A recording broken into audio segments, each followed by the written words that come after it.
দেখো স্টুডেন্টস, তোমাদের আজকে নতুন চ্যাপ্টার শুরু করছি, equilibrium in physical and chemical process. তোমাদের চ্যাপ্টার রয়েছে, দেখবে সম্ভবত 7 নম্বর চ্যাপ্টারে ভৌত এবং রাসায়নিক প্রক্রিয়ায় সাম্য। তো এই চ্যাপ্টারটা তোমাদের শুরু করছি। এই চ্যাপ্টারটা শুরু করার আগে বা শুরুতেই তোমাদেরকে যেটা জানতে হবে সেটা হচ্ছে একমুখী বিক্রিয়া এবং উভয়মুখী বিক্রিয়া কি। একমুখী বিক্রিয়া আর উভয়মুখী বিক্রিয়া, এই দুটো জিনিস কি তোমাদেরকে প্রথম জানতে হবে। একমুখী বিক্রিয়া কি, উভয়মুখী বিক্রিয়া কি।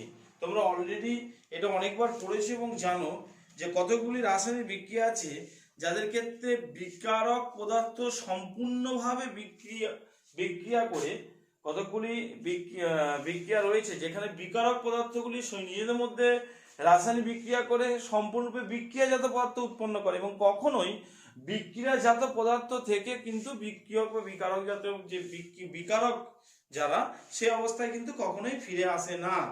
তখন সেটাকে কি বলছে, সেটা হচ্ছে একমুখী বিক্রিয়া। যেমন তুমি ধরো করছো যে NaOH প্লাস HCl তুমি নিলে, কি প্রডিউসড হয়ে গেল, সঙ্গে সঙ্গে প্রডিউসড হয়ে যাবে NaCl প্লাস H2O। তাহলে এটা তোমার উৎপন্ন হয়ে গেল।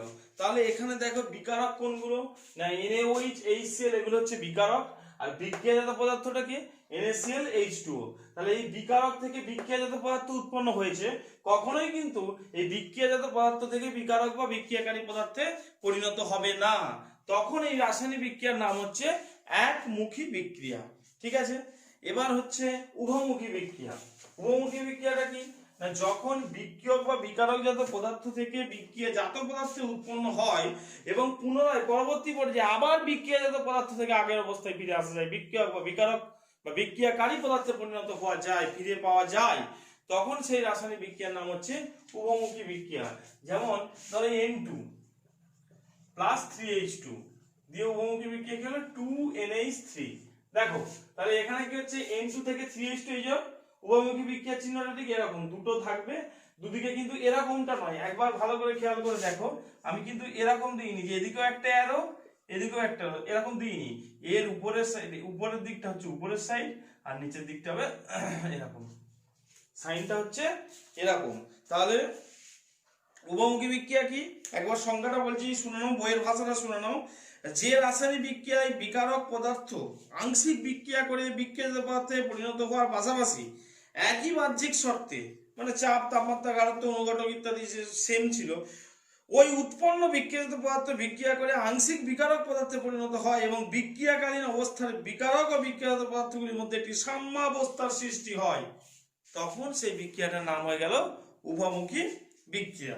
তাহলে আমরা আশা করি তোমরা বুঝতে পেরেছো একমুখী বিক্রিয়া আর উভয়মুখী বিক্রিয়া এখন পর্যন্ত পড়েছি। এই একমুখী আর উভয়মুখী বিক্রিয়া বুঝতে পেরেছো এবং তাদের বৈশিষ্ট্যগুলো তোমরা বই থেকে পড়ে নেবে।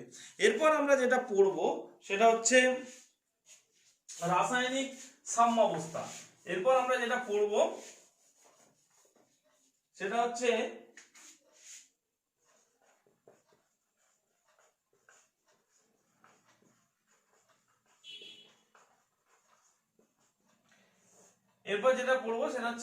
রাসায়নিক সাম্যাবস্থা।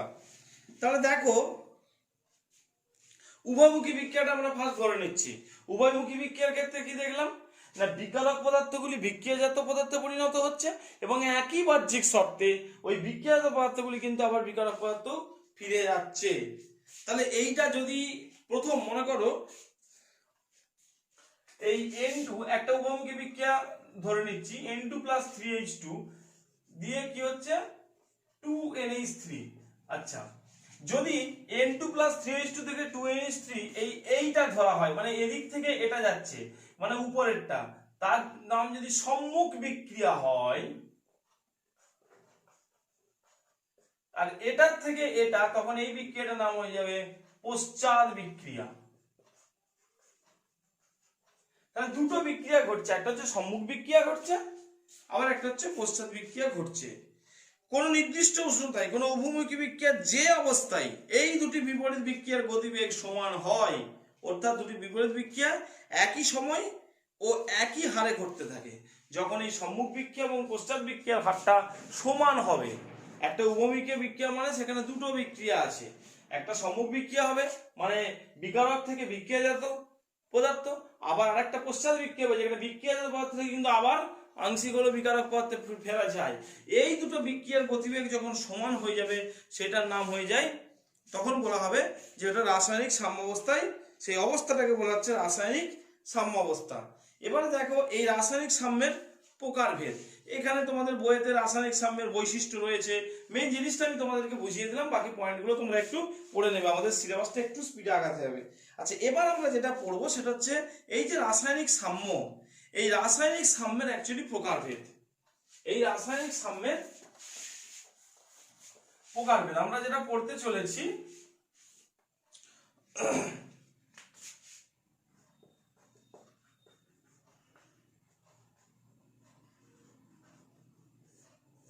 রাসায়নিক সাম্যের প্রকারভেদ আমরা পড়তে চলেছি। তো রাসায়নিক সাম্যের প্রকারভেদের মধ্যে প্রথমেই যেটা আসবে সেটা হচ্ছে প্রথম দুভাগে ভাগ করা যায়, একটা হচ্ছে সমসত্ব সাম্যাবস্থা আর একটা হচ্ছে অসমসত্ব সাম্যাবস্থা। হ্যাঁ, সমসত্ব সাম্যাবস্থা আর অসমসত্ব সাম্যাবস্থা। এখন যেটা আমরা পড়বো সেটা হচ্ছে সমসত্ব সাম্যাবস্থা। সমসত্ব ভালো করে মানে পড়ার হেডলাইনটার মধ্যে দেখো উত্তরটা ঢুকে যাবে যে সমসত্ব, যে উভয়মুখী বিক্রিয়ায় সাম্যাবস্থায় বিক্রিয়ারক এবং বিক্রিয়াত পদার্থের সময় একই ভৌত অবস্থায় থাকে।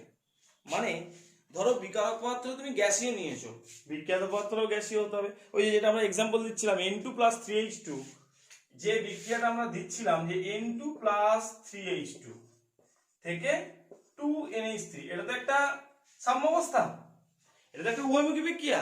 কোন ধরনের সাম্যাবস্থা না, এই যে দেখো বিকারক পদার্থগুলো কি গ্যাসীয়, আবার দেখো বিক্রিয়াজাত পদার্থটা কি গ্যাসীয়। যখন এরকম বিকারক বা বিক্রিয়াকারী পদার্থগুলো এবং বিক্রিয়াজাত বা বিক্রিয়ালব্ধ পদার্থগুলো একই ভৌত অবস্থায়, তরল হলে তরল, গ্যাসীয় হলে গ্যাসীয়, কঠিন হলে কঠিন, একই ভৌত অবস্থায় থাকবে, তখন সেই রাসায়নিক বিক্রিয়াটা, সেই সাম্যাবস্থাটা হচ্ছে সমসত্ব সাম্যাবস্থা।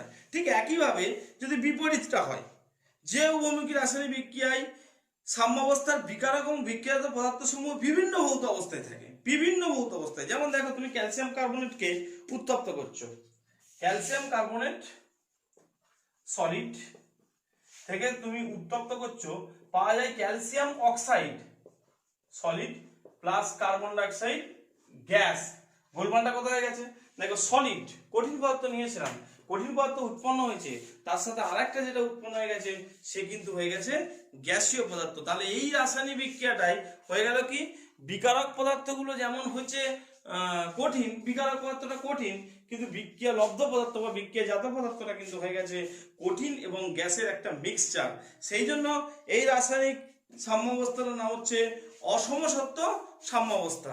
ঠিক আছে, এটার নাম হচ্ছে অসমসত্ব সাম্যাবস্থা।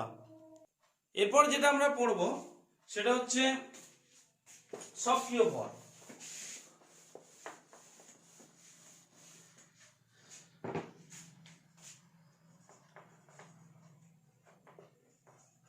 এরপর যেটা পড়বো সেটা হচ্ছে সক্রিয় ভর। দেখো সক্রিয় ভর কি, প্রথম আমাদেরকে জানতে হবে সক্রিয় ভর কি। সাধারণভাবে কোন বিকারক বা বিক্রিয়াজাত পদার্থের মোলার গারত্বকে, ধরো A + B থেকে উৎপন্ন হয়ে গেল C + D, তাহলে A গ্যাসটার সক্রিয় ভর কি হবে, মোলার গারত্ব, কনসেন্ট্রেশন অফ A। B গ্যাসের সক্রিয় ভর কি হবে, কনসেন্ট্রেশন অফ B। C গ্যাসের সক্রিয় ভর কি হবে, কনসেন্ট্রেশন অফ C। D গ্যাসের সক্রিয় ভর কি হবে, কনসেন্ট্রেশন অফ D। আশা করি বুঝতে পেরেছো। তারপরে সক্রিয় ভর কি হয়ে গেল না, সক্রিয় ভর হচ্ছে বিকারক বা বিক্রিয়াজাত পদার্থের মোলার গারত্ব, অর্থাৎ প্রতি লিটারে গ্রাম অনুসংখ্যাকে।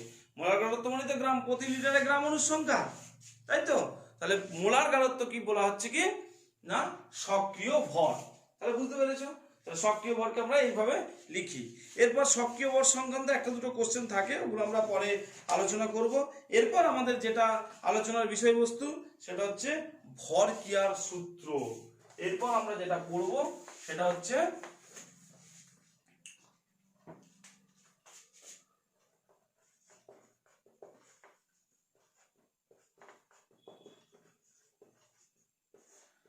ভরক্রিয়ার সূত্র।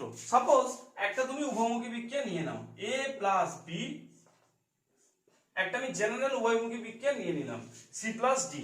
এ আর বি দুটো বিকারক পদার্থ পরস্পরের সঙ্গে রাসায়নিক বিক্রিয়া করে, সি আর প্লাস ডি একটা রাসায়নিক বিক্রিয়া যেখানে এ আর বি পরস্পরের সঙ্গে রাসায়নিক বিক্রিয়া করে সি এবং ডি এর একটি করে অণু উৎপন্ন করেছে। ভরক্রিয়ার সূত্রটা বলছে নির্দিষ্ট উষ্ণতায় কোনো মুহূর্তে কোনো রাসায়নিক বিক্রিয়ার হার, নির্দিষ্ট উষ্ণতায় যে কোনো মুহূর্তে কোনো রাসায়নিক বিক্রিয়ার হার বিকারক পদার্থগুলির প্রতিটির সক্রিয় ভরের সমানুপাতিক হয়। মানে এই যে রাসায়নিক বিক্রিয়াটা আছে সেই রাসায়নিক বিক্রিয়ার হারটা, প্রত্যেকটি রাসায়নিক বিক্রিয়ার ক্ষেত্রে তার হারটি কার গুণফলের সঙ্গে সমানুপাতিক হবে না ওর বিকারক পদার্থগুলির সক্রিয় ভরের গুণফলের সাথে। তাহলে বিকারক পদার্থ এখানে কে কে, এ বি, তাদের সক্রিয় ভর কি কনসেন্ট্রেশন অফ এ আর কনসেন্ট্রেশন অফ বি। তার মানে এই বিক্রিয়াটার ক্ষেত্রে আর সমানুপাতিক concentration of A into concentration of B. এটাই হচ্ছে ভরক্রিয়ার সূত্র। দেখো বা আর ইকুয়াল টু কি হয়ে যাবে, বা R equal to K into concentration of A into concentration of B. এই কে কি এখানে হচ্ছে সমানুপাতিক ধ্রুবক, যাকে যে ধ্রুবকটাকে এখানে বলা হচ্ছে হার ধ্রুবক। জেনারেলি ওটা একটা সমানুপাতিক ধ্রুবক, স্পেসিফিক্যালি ওর নাম হচ্ছে হার ধ্রুবক এই বিক্রিয়াটার ক্ষেত্রে। তাহলে ভরক্রিয়ার সূত্র কি হয়ে গেল না, ভরক্রিয়ার সূত্র হয়ে গেল যে যে কোনো মুহূর্তে কোনো নির্দিষ্ট উষ্ণতায় কোনো মুহূর্তে কোনো রাসায়নিক বিক্রিয়ার হার ওর বিকারক পদার্থগুলির সক্রিয় ভরের গুণফলের সঙ্গে সমানুপাতিক। কেমন, এইটা হয়ে গেল আমার একটা রাসায়নিক বিক্রিয়া। এই হচ্ছে ব্যাপার, ঠিক আছে। এইটা একটা আমাদের ভরক্রিয়ার সূত্র। এখান থেকে আমরা হার ধ্রুবকটাও নির্ণয় করলাম। এবারে এটার আমরা প্রয়োগ আস্তে আস্তে করে আগাবো। কেমন।